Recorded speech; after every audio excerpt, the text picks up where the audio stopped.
नमस्कार दोस्तों, स्वागत है आपका हमारे YouTube चैनल एग्ज़ाम गुरु में। दोस्तों, आज मैं आपके लिए एक बहुत ही इम्पोर्टेंट वीडियो लेकर आया हूँ। ग्रुप डी एग्ज़ाम 2021 के संबंध में बहुत ज़्यादा इम्पोर्टेंट नोटिफिकेशन न्यूज़ लेकर आया हूँ। आप लोगों में से बहुत सारे बच्चों ने हमको मैसेज करके कमेंट बॉक्स में और नोटिफिकेशन के थ्रू सबसे ज़्यादा प्रश्न पूछे, तो इसी से संबंधित आज मैं आपके लिए एक FAQ लेकर आया हूँ, फ्रीक्वेंटली आस्क्ड क्वेश्चन। जो क्वेश्चन सबसे ज़्यादा बार पूछे गए हैं ग्रुप डी संबंधित आपके द्वारा। देखिए, आप में से बहुत सारे बच्चे पूछ रहे हैं कि सर ग्रुप डी का एग्ज़ाम कब से होगा, ये सबसे ज़्यादा आपके मन में डाउट है।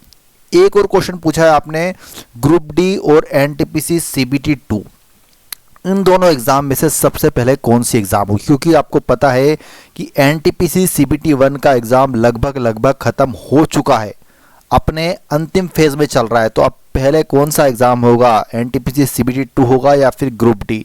ये वाला भी बहुत सारे बच्चों के मन में डाउट है। अब तीसरा प्रश्न आपके मन में आ रहा है कि दोस्तों NTPC वाले प्रश्न रिपीट होंगे क्या? मतलब जिन बच्चों ने NTPC का एग्जाम दिया है उनको पता है कि किस तरह का पेपर आ रहा है, तो क्या वैसे ही पेपर आने की पूरी संभावना है? तो इस पर भी हम पूरा डिस्कस करेंगे। साथ साथ न्यू पैटर्न और सिलेबस क्या रहेगा। देखिए, क्या हो रहा है कि जो आपका फॉर्म निकला था ग्रुप डी का, वो बहुत पहले निकला था, और अभी लेटेस्ट में NTPC का जो एग्जाम हुआ है तो उसमें किस तरह के क्वेश्चन पूछे गए, तो उस पर बेस्ड होगा क्या न्यू पैटर्न और सिलेबस। तो इन चारों क्वेश्चंस पे हम बात करेंगे।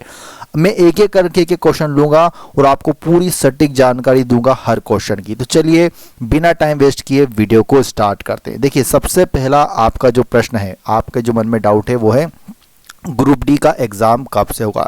देखिए, सबसे पहली बात तो मैं बता दूं कि जो ग्रुप डी का एग्जाम है वो कौन लेता है, RRB लेता है। और RRB करंटली अभी कौन सा एग्जाम ले रहा है? आपको पता होगा कि NTPC का एग्जाम अभी करंटली चल रहा है, उसमें भी NTPC का CBT 1 वाला एग्जाम अभी RRB के द्वारा लिया जा रहा है। अब यहाँ पर बात आती है कि NTPC CBT 1 का अगर एग्जाम लिया जा रहा है तो ग्रुप डी का एग्जाम कब से होगा? देखिए, आपको पता होगा कि दिसंबर 2020 में रेलवे की तरफ से ये बिल्कुल क्लियर कहा गया था कि जो ग्रुप डी का एग्जाम है वो आपका अप्रैल से स्टार्ट हो जाएगा, क्योंकि उन्होंने बोला था कि NTPC का एग्जाम आपका दिसंबर से स्टार्ट हुआ होगा। बिल्कुल आपका एग्जाम दिसंबर से स्टार्ट हुआ, जो कि अभी मार्च चल रहा है, और मार्च में अब लगभग खत्म होने की तरफ बढ़ रहा है NTPC का एग्जाम। इससे ये क्लियर हो गया है कि हमको अप्रैल में कभी भी हमारा ग्रुप डी का एग्जाम स्टार्ट हो सकता है, बिल्कुल या तो फर्स्ट वीक में या लास्ट वीक में। मतलब ये मान लीजिए यहाँ पर ये निकल कर आ रहा है कि अगर बात की जाए ग्रुप डी एग्जाम कब से स्टार्ट होगा, तो मैं आपको बता दूं कि आने वाले 10 से 15 दिनों में आपके एडमिट कार्ड जारी किए जा सकते हैं। एडमिट कार्ड आपके आने वाले 10 से 15 दिनों में बिल्कुल आपको देखने को मिलेंगे। ये बिल्कुल सटीक न्यूज़ है। देखिए, जिस तरह से हमने एक्सपेक्ट किया था NTPC का, वैसे ही एग्जाम हुए हैं। लगभग थोड़ा ऊपर नीचे हो सकता है क्योंकि एग्जाम में बहुत ज़्यादा बच्चों ने फॉर्म भरे हैं, ठीक है ना। तो ये हो गई पहली आपकी जवाब कि आपके एडमिट कार्ड 10 से 15 दिनों में जारी कर दिए जाएंगे और आपका एग्जाम बिल्कुल अप्रैल में चालू हो जाएगा। बिल्कुल आप कंटिन्यू एग्जाम अपनी तैयारी अच्छी रखिए, ठीक है ना। तो ये तो हो गया पहले क्वेश्चन का आंसर। अब एक और क्वेश्चन आपके मन में बहुत ही इंपॉर्टेंट है कि ग्रुप डी और NTPC CBT 2। देखिए, अभी मैंने एक जो पहले नंबर का बताया आपको कि ग्रुप डी का एग्जाम कब से होगा, तो मैं बोल रहा हूँ अप्रैल में। अब कुछ बच्चे बोलेंगे कि सर फिर ये तो कोई मतलब ही नहीं बनता है इस क्वेश्चन का, लेकिन बनता है। अगर बाय चांस अगर ऐसा करा रेलवे, RRB ही कराएगा ये वाला भी एग्जाम, अगर RRB ने डिसाइड करा कि उसे NTPC CBT 2 पहले कराना है, तो ये मान लीजिए ग्रुप डी का आपका एग्ज़ाम 1 से 2 महीने पोस्टपोन हो सकता है। मतलब आपका मई या जून में जा सकता है। किस केस में जा सकता है? वो उस केस में जा सकता है अगर NTPC CBT 2 का एग्ज़ाम हाथों हाथ रेलवे के द्वारा ले लिया जाता है।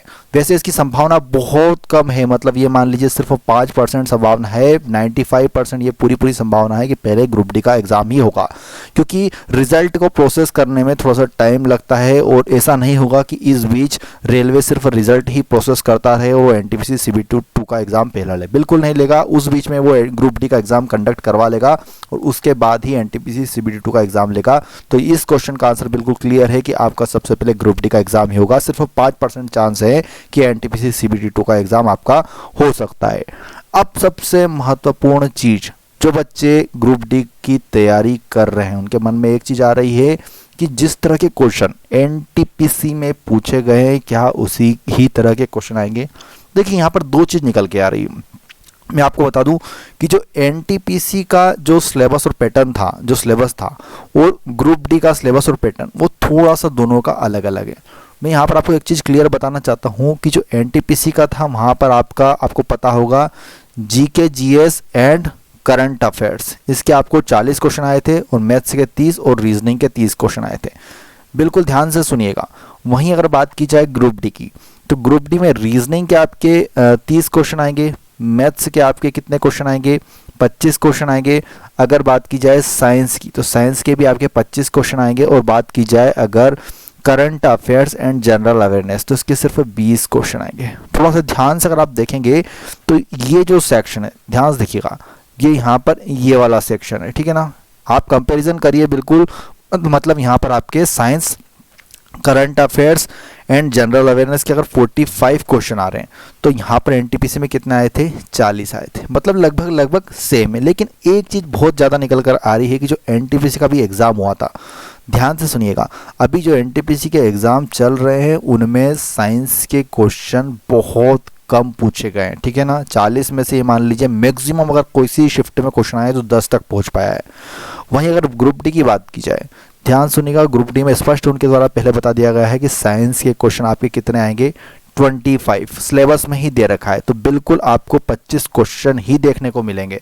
मतलब रिपीट तो होंगे, लेकिन इतने रिपीट नहीं होंगे क्वेश्चन जितना आप सोच रहे हैं। क्योंकि अगर बाय चांस अगर एक शिफ्ट में 10 क्वेश्चन साइंस के आए हैं, तो अगर वो 10 क्वेश्चन भी रिपीट कर देगा तो 15 तो नए क्वेश्चन बिल्कुल उसको देने पड़ेंगे, ठीक है ना। क्योंकि 25 क्वेश्चन आने वाले हैं आपके ग्रुप डी में साइंस के। ये बहुत ही फैक्चुअल बात है। अब दूसरी चीज की बात करें हम, यहाँ पर उन्होंने बोला है general awareness and current affairs, इसके 20 क्वेश्चन का बोला है उन्होंने, 20 नंबर के क्वेश्चन आएंगे यहाँ पर ग्रुप डी के अंतर्गत। बात की जाए अगर एनटीपीसी की, अगर हम एनटीपीसी की बात करें तो 40 में से मैं बिल्कुल क्लियर नहीं था, कभी कभी सिर्फ 10 से 15 क्वेश्चन, 10 मतलब ये मैक्सिमम 10 क्वेश्चन तक ही आए हैं करंट अफेयर्स की। 10 भी मैंने बहुत ज़्यादा बोल दिए हैं, क्योंकि मैक्सिमम जो क्वेश्चन पूछे गए थे, जो क्वेश्चन सबसे ज़्यादा पूछे गए थे एनटीपीसी के एग्ज़ाम में, वो स्टैटिक जीके के क्वेश्चन आए थे। जिन बच्चों ने एग्ज़ाम दिया होगा उनको पता होगा कि स्टैटिक जीके के क्वेश्चन सबसे ज़्यादा पूछे गए थे एनटीपीसी के एग्ज़ाम में। ये मान लीजिए कि 40 में से आपके 25 क्वेश्चन आपके स्टैटिक जीके, 20 से 25 क्वेश्चन स्टैटिक जीके का आए थे, बाकी 15 क्वेश्चन आपका साइंस से भी आ गया था और करंट अफेयर्स से भी आ गया था। अगर यहाँ पर बात की जाए इस चीज़ की, तो यहाँ पर स्टैटिक जीके का संभावना बहुत कम लग रही है ग्रुप डी में। क्योंकि देखा जाए तो साइंस के क्वेश्चन अगर आपके 25 क्वेश्चन कवर हो गए, तो बचे हुए 20 क्वेश्चन में से अगर वो 7 से 10 क्वेश्चन अगर वो करंट अफेयर्स में दे देता है, तो सिर्फ 10 क्वेश्चन ही दे सकता है वो स्टैटिक जीके के, जो भी current affairs and general awareness वाले सेक्शन में, ठीक है ना। तो बिल्कुल ये चीज़ नहीं है कि बिल्कुल सारे क्वेश्चन रिपीट होंगे, लेकिन मैक्सिमम क्वेश्चन नए आने वाले हैं आपको ग्रुप डी के एग्जाम में। मतलब आप ये मत सोचिए कि सिर्फ एनटीपीसी में जो क्वेश्चन आया अगर वो पढ़ के चले जाओ तो क्या सिलेक्शन हो जाएगा, बिल्कुल नहीं होगा। आपको नए क्वेश्चन पढ़ने पड़ेंगे। सिर्फ 30 से 40% क्वेश्चन मैक्सिमम बता रहा हूँ मैं आपको, 30 से 40% क्वेश्चन रिपीट हो सकते हैं। एक और चीज़ बताऊँ यहाँ पर मैं आपको, मैथ्स और रीजनिंग की बात कर लेते हैं, ठीक है ना। मैथ्स और रीजनिंग की बात करते हैं तो यहाँ पर दो चीज़ निकल कर आ रही है। अगर एनटीपीसी की बात की जाए मैथ्स और रीजनिंग की, तो एनटीपीसी का जो लेवल होता है वो थोड़ा हायर लेवल होता है दोस्तों, हायर लेवल होता है। और यहाँ पर ग्रुप डी की बात की जाए तो थोड़ा सा लोअर लेवल के क्वेश्चन आएंगे आपको। तो ये मान के चलिए कि जो मैथ्स और रीजनिंग के क्वेश्चन आने वाले हैं आपको, जो लेवल एनटीपीसी में रहा था उससे थोड़े से लोअर लेवल के आएंगे। मतलब आपकी अगर अच्छा पेपर गया था एनटीपीसी में मैथ्स और रीजनिंग का, तो यहाँ भी आप आसानी से क्वेश्चन सॉल्व कर पाएंगे। बात कर लेते हैं रिपीट की मैथ्स और रीजनिंग में। तो अगर रिपीट हो या ना हो, इससे कोई भी फर्क नहीं पड़ता है। Question same to same question आ सकता है, बस वहां पर आपके डिजिट चेंज हो सकते हैं, ठीक है ना। तो ये बहुत ही इंपॉर्टेंट चीज़ है। इसलिए जिस तरह के क्वेश्चन पूछे गए थे एनटीपीसी में, अगर आप मैथ्स और रीजनिंग में पढ़ के चले जाएंगे तो 100% आपका एक भी क्वेश्चन नहीं छूटेगा ग्रुप डी के एग्जाम में, ठीक है ना। चलिए, तो ये तो बात हो गई कि क्वेश्चन रिपीट होंगे या नहीं होंगे। अब एक और चीज़ निकल कर आ रही है दोस्तों यहाँ पर, न्यू पैटर्न एंड सिलेबस। देखिए, मैं यहाँ पर न्यू पैटर्न बोल रहा हूँ, इसका मतलब आप बिल्कुल कंफ्यूज नहीं होइएगा। न्यू पैटर्न से बोलने का मतलब है कि देखिए थोड़ा बहुत माइनर सा चेंज हर एग्जाम में होता है। जैसे जैसे हम 2000 अगर कोई 10 एग्जाम दे रहा है तो उसको पता होगा कि 12 में थोड़ा सा चेंज होता है, 14 में फिर थोड़ा सा चेंज होता है, 18, 19, 20 हर साल एग्जाम में थोड़ा थोड़ा चेंज आपको देखने को मिलता है। जो पैटर्न आपको पता है और जो सिलेबस आपको पता है बिल्कुल वैसा ही रहने वाला है, पैटर्न तो बिल्कुल चेंज होगा नहीं। जो पैटर्न है आपको पता है। अब मैं आप पर थोड़ा सा पैटर्न बता देता हूँ, जिन बच्चों को नहीं पता मैं आपसे बता चुका हूँ, एक बार फिर से याद रखिएगा। अगर बात की जाए रीजनिंग की तो रीजनिंग के आपके 30, मैथ्स के 25, अगर बात की जाए साइंस की तो साइंस के आपके 25, और अगर general awareness and current affairs की बात की जाए तो 20 क्वेश्चन, ठीक है ना। टोटल 100 क्वेश्चन आएंगे, वो भी आपके 90 मिनट में सॉल्व करने होंगे, माइनस मार्किंग बिल्कुल रहेगी, ठीक है ना। तो ये कुछ इंपॉर्टेंट बातें हैं जो आपको याद रखनी है। अब यहाँ पर मुद्दा ये आता है कि रीजनिंग के अंतर्गत हमको कौन से टॉपिक पढ़ना चाहिए। मैं आपको एक एक करके बता देता हूँ। रीजनिंग, मैथ्स, साइंस और करंट अफेयर्स एंड जनरल अवेयर्स के टॉप टॉपिक्स बताऊंगा, मतलब जो सबसे इंपॉर्टेंट है। ये मान सकते हैं, इसलिए मैं उसको न्यू बोल रहा हूं क्योंकि सिर्फ वही टॉपिक पढ़िएगा जिन टॉपिक से क्वेश्चन पूछे जाने की 100% संभावना है।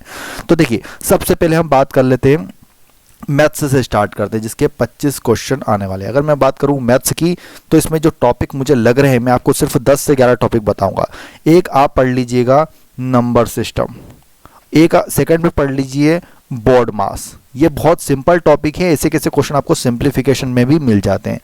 बिल्कुल एलसीएम और एचसीएफ जरूर पढ़ के जाइएगा कि इस पर बेस्ड 1 से 2 क्वेश्चन आने की पूरी संभावना रहती है। चौथा जो टॉपिक हमारा इंपॉर्टेंट है रेशियो एंड प्रपोर्शन, इससे भी बिल्कुल क्वेश्चन पूछे जाते हैं। मैं सिर्फ आपको 10 टॉपिक बताऊंगा मैथ्स में, उससे बाहर एक सिंगल क्वेश्चन नहीं जाने वाला है।